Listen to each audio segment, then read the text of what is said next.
오늘도 주님의 말씀을 통해 하나님 나라를 누리는 복이 있기를 주님의 이름으로 축원합니다. 오늘 본문도 계속해서 안식년에 대한 것을 말씀하시고 그리고 초태생에 대한 규례를 말씀하고 있습니다. 안식년은 일곱째 해는 안식년으로 하나님께서 지정하셔서 밭을 갈지도 또 추수하지도 못하게 하신 해죠. 이것으로서 안식을 그들로 하여금 누리게 하고 또 땅도 안식하고 또 모두가 안식하며 주님 안에서의 은혜의 안식을 다시 한번 돌아볼 수 있고 그래서 또 다시 새롭게 출발할 수 있는 그런 시간이 되어지는 거죠. 그런데 앞에서의 안식에 대한 규례는 앞선 출애굽기나 레위기에서 말씀하시는 안식년은 이렇게 그 해는 추수하지 말라는 것, 밭을 갈지 말라는 것, 여기에 초점을 맞춰서 말씀했다면 신명기의 안식은 나의 안식보다 더 중요하게 여기는 건 타인의 안식이에요. 너만 안식하지 말고 남들도 안식하게 해야 된다라는 거죠. 예를 들면 어떤 회사의 사장이 자기는 주일이니까 주일 지킨다고 하면서 그 회사의 직원들은 주일날 출근시켜서 일 시키면 안 되겠죠. 그러면서 자기는 주일을 지켰다. 이게 말이 안 되는 거예요. 그렇기 때문에 내가 안식하려면, 내가 주일을 지키려면 다른 사람의 주일도 내가 함께 지켜줘야 돼요. 그래서 안식년도 마찬가지죠. 나만 안식년을 누리는 게 아니라 타인의 안식도 지켜줄 수 있어야 한다는 거죠. 그래서 앞서서 누군가에게 채무가 있을 때 채주는 타인의 그 빚을 면제해 주라고 말씀하시죠. 면제해 주지 않으면 그 채무자는 결국에는 나가서 일해야 돼요. 안식년이라 하여도 안식년을 지킬 수 없죠. 또 이제 오늘 본문에는 종이 된 히브리 남자와 히브리 여자를 말하고 있어요. 그래서 이들도 여전히 종이 되어졌기 때문에, 팔려서 종이 되어졌기 때문에 안식년이라고 해서 안식할 수 있는 게 아니죠. 종이니까요. 종은 일한 뒤에 자기의 수고를 주장할 수 없어요. 그러니까 이 주인이 계속해서 부리고 있으면 이 사람들은 안식년이라 할지라도 그 안식을 전혀 누릴 수가 없죠. 그러니까 하나님께서 12절에 보면 내 동족 히브리 남자나 히브리 여자가 내게 팔렸다 하자. 만일 6해 동안 너를 섬겼거든 7째 해에 너는 그를 도와 자유롭게 할 것이요 말하죠. 그를 7째 해에는 놓아서 자유롭게 해주라는 거예요. 본래 히브리 남자나 히브리 여자는 종이 될 수 없죠. 하나님께서 가나안 땅에 기업들을 전부 다 분배해 주셨기 때문에 그들은 종이 될 수 없어요. 그러니 하나님이 주신 율법과 규례대로 살아간다면 절대 이들은 종이 될 수 없습니다. 가난한 자, 연약한 자들을 돌아보게 하셨기 때문에 어려움을 겪어도 이들이 종이 되지 말아야 되는데 종이 됐다는 건 물론 그 모든 이유와 사정과 여건은 우리가 다 알 수 없지만 결국에는 사람의 욕심이고 탐심이에요. 하나님께서 주신 은혜 가운데 살아갔으면 종이 될 수 없죠. 그런데 하나님이 주신 은혜를 넘어서서 살아가려고 하니까 종이 되는 거예요. 또 하나님의 은혜를 넘어서서 욕심을 내니까 종을 삼는 거예요.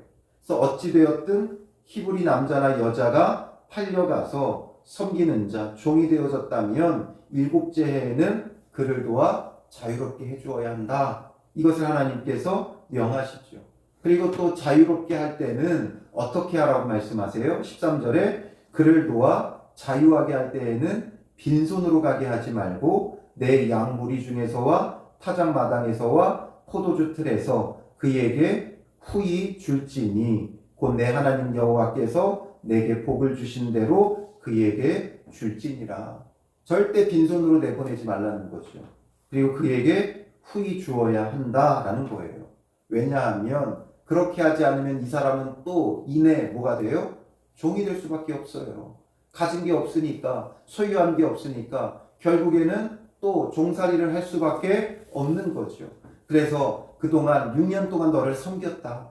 그러면 다시는 종살이하지 않도록 그로 하여금 구원을 경험하도록 이제 후히 주어서 내보내야 한다 이거죠. 왜 이렇게 해야 돼요? 15절에 너는 애굽 땅에서 종되었던 것과 내 하나님 여호와께서 너를 속량하셨음을 기억하라. 그것으로 말미암아 내가 오늘 이같이 내게 명령하노라.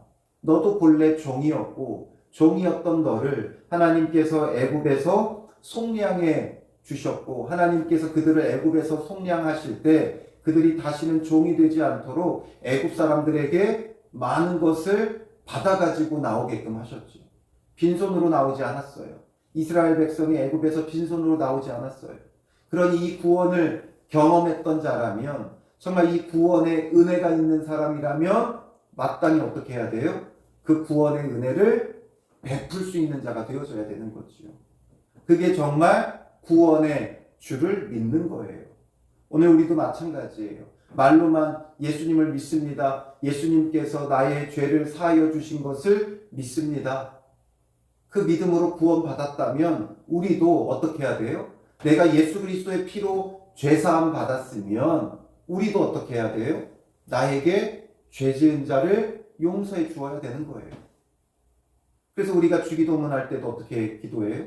우리가 우리에게 죄 지은 자를 사하여 준 것 같이 우리 죄를 사하여 주옵시고, 우리가 우리에게 죄 지은 자를 사하여 주었기 때문에 예수님께 사함 받는다는 게 아니라, 우리는 먼저 이미 예수 그리스도의 십자가의 보혈로 죄 사함 받았기에 우리에게 죄 지은 자를 사하여 주는 삶을 살아야 한다는 거죠.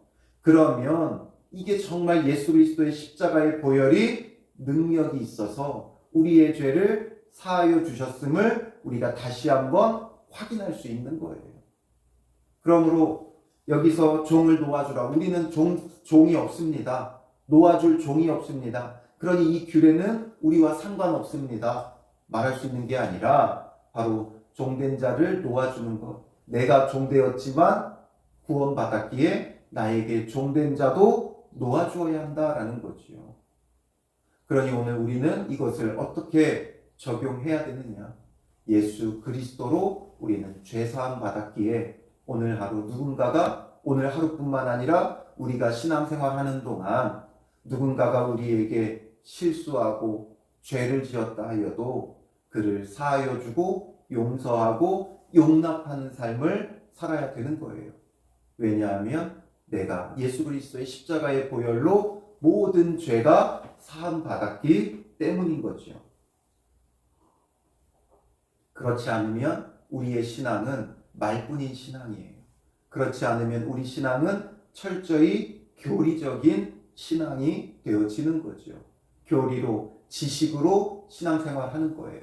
내가 아는 것으로 그냥 믿는다고 주장하며 신앙생활하는 거예요. 정말 그 죄사함의 은혜를 안다면 나에게 실수하고 범죄하는 사람들 용서해 주어야 하는 거죠. 근데 우리는 조금만 손해를 보아도 그 안에서 이를 갈죠. 어떻게 되갚아줄까? 어떻게 되갚아줄까? 그걸 이를 갈게 되어지는 거예요. 그래서 우리는 주님 안에서 죄사함의 정말 은혜를 다시 한번 기억하고 감사하고 그 은혜 가운데 거하고 있음에 우리에게 죄 지은 자를 사하여 주는 자가 되어져야 한다는 거죠.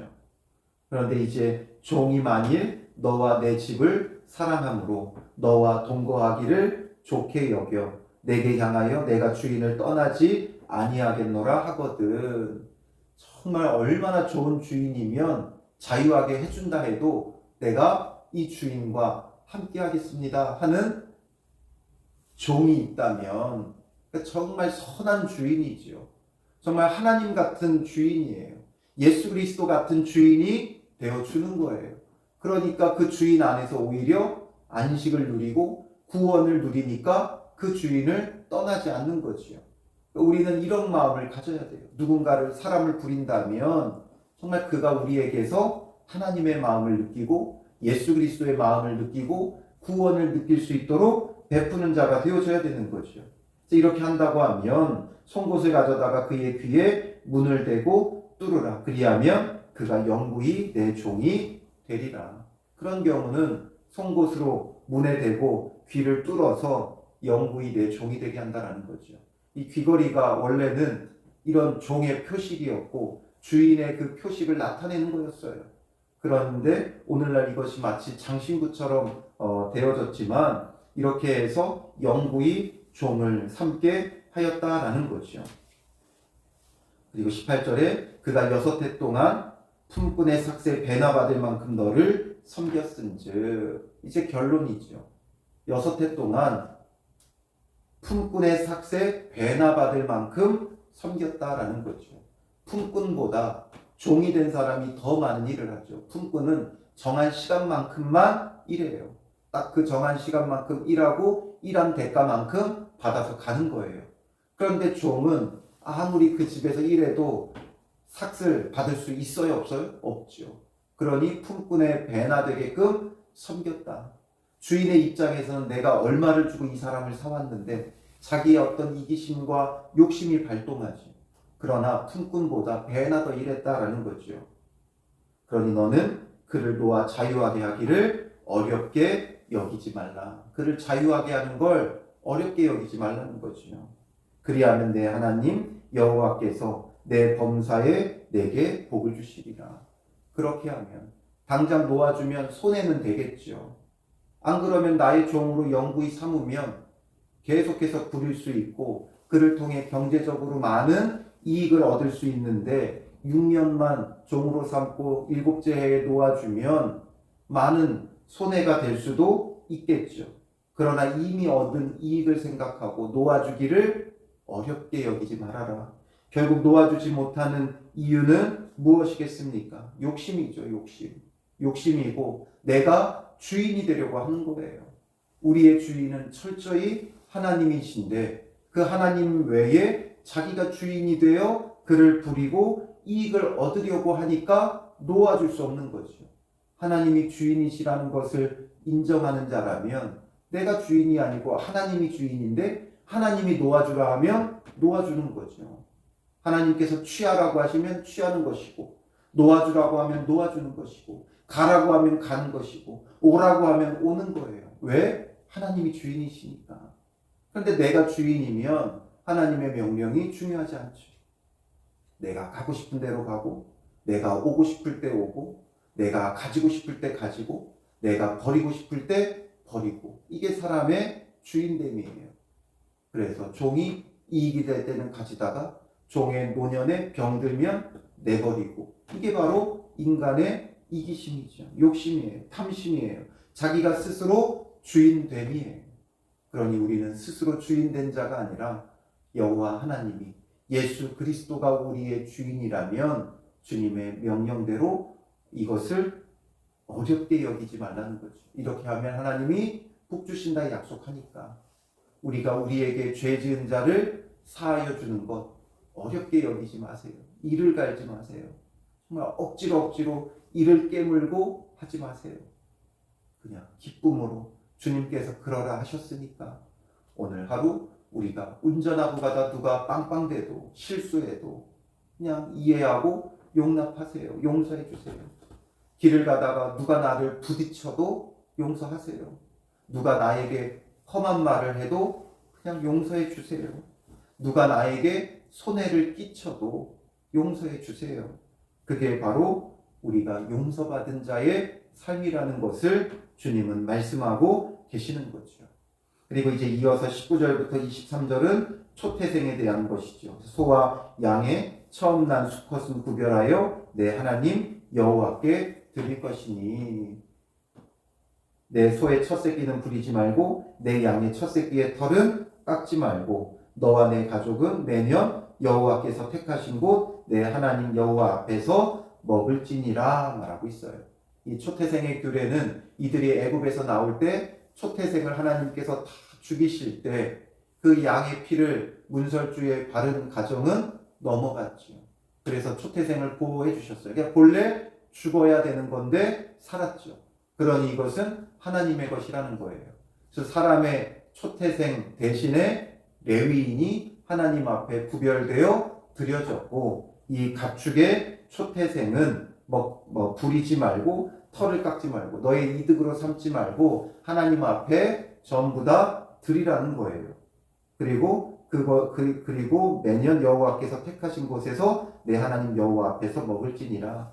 그러니 화목제물로 하나님 앞에 드리고 제사장의 몫을 제한 뒤에 가족들이 함께 나누어 먹게 하셨던 거죠. 그래서 이것을 통해서 우리에게 말씀하고 기억하게 하려는 게 뭐예요? 바로 우리의 진정한 초태생이 되시는 예수 그리스도를 우리로 하여금 기억하게 하는 거죠. 정말 흠없는 제물이 되어 드려지신 온 인류를 구원하신 예수 그리스도의 예표였어요. 그래서 흠없는 것은 드리지 못하게 하죠. 22절에 내 성중에서 먹되 21절에 그러나 그 짐승이 흠이 있어서 절거나 눈이 멀었거나 무슨 흠이 있으면 내 하나님 여호와께 잡아드리지 못할지니. 흠이 있으면 하나님 앞에 드리지 못해요. 그러니까 흠없는 어린 양이 되신 예수 그리스도, 우리의 구원을 이루신 그 예수 그리스도를 이를 통해 그들은 항상 기억하는 거죠. 매년 기억하는 거예요. 초태생을 하나님 앞에 드리면서 흠없는 우리의 어린 양이 되시고 구원자가 되실 예수 그리스도를 기억하고 기념하는 거죠. 그리고 흠 없는 건 드리고 화목제물로 드리고 나누어 먹었지만 흠 있는 것은 하나님 앞에 드리지 못하니까 22절에 내 성중에서 먹되 부정한 자나 정한 자나 다 같이 먹기를 노루와 사슴을 먹음 같이 할 것이요 오직 피는 먹지 말고 물같이 땅에 쏟을지니라. 흠이 있다면 하나님 앞에 드리지 말고 그냥 성중에서 함께 누구라도 다 같이 나누어 먹을 수 있도록 하신 거죠. 이런 것을 통해 예수 그리스도를, 이들에게는 오실 예수 그리스도를 기억하게 했다면 이 모든 것을 완성하신 예수 그리스도, 이미 오셔서 우리의 구원을 완성하셨기에 우리는 이제 우리를 위하여 십자가에 죽으신 그 예수 그리스도를 기억하고 그 예수 그리스도를 나누어 먹는 자가 되어야죠. 예수 그리스도를 어떻게 나누어 먹어요? 그게 바로 성만찬에 참여하는 거예요. 성만찬에 참여하며 예수 그리스도를 나누어 먹고 그의 살을 먹고 그의 피를 마시며 그와 온전히 하나 되어 성령을 따라 행하는 믿음의 사람이 되어져야 하는 것이죠. 그래서 오늘 본문의 말씀처럼 우리는 예수 그리스도로 구원받은 자기에 예수 그리스도의 살을 먹고 예수 그리스도의 피를 마시며 그리스도와 온전히 하나 되어 거룩한 하루가 되어야 되고 또 종된 자들을 놓아주는 것처럼 우리는 예수 그리스도의 십자가의 죄사함의 은혜를 누렸기에 우리도 우리에게 죄 지은 자를 사하여 주는 그런 복된 하루가 되시기를 주님의 이름으로 축원합니다. 기도하겠습니다. 살아계신 아버지 하나님, 예수 그리스도의 십자가의 보혈로 우리를 구원하여 주셨사오니 그 구원의 은혜를 믿는 우리에게 예수 그리스도의 살을 내어주시고 예수 그리스도의 피를 내어주셨사오니 성만찬에 늘 참여하는 자로 그리스도와 온전히 하나 되어 거룩하게 행하는 믿음의 사람들 되게 하여 주시고 예수 그리스도의 피로써 죄 사함을 받았사오니 우리가 사함 받은 것 같이 오늘 우리에도 우리에게 죄 지은 자를 사하여 주고 용서하고 용납하며 예수 그리스도의 사랑을 실천하는 하루가 될 수 있도록 인도하여 주시옵소서. 누가 우리를 충동질한다 할지라도 우리는 용서하고 용납하며 그리스도의 사랑으로 행할 수 있는 믿음의 사람들, 믿음으로 그 마음이 넉넉한 자들이 되게 하여 주실 줄 믿사오며 예수님의 이름으로 기도합니다. 아멘.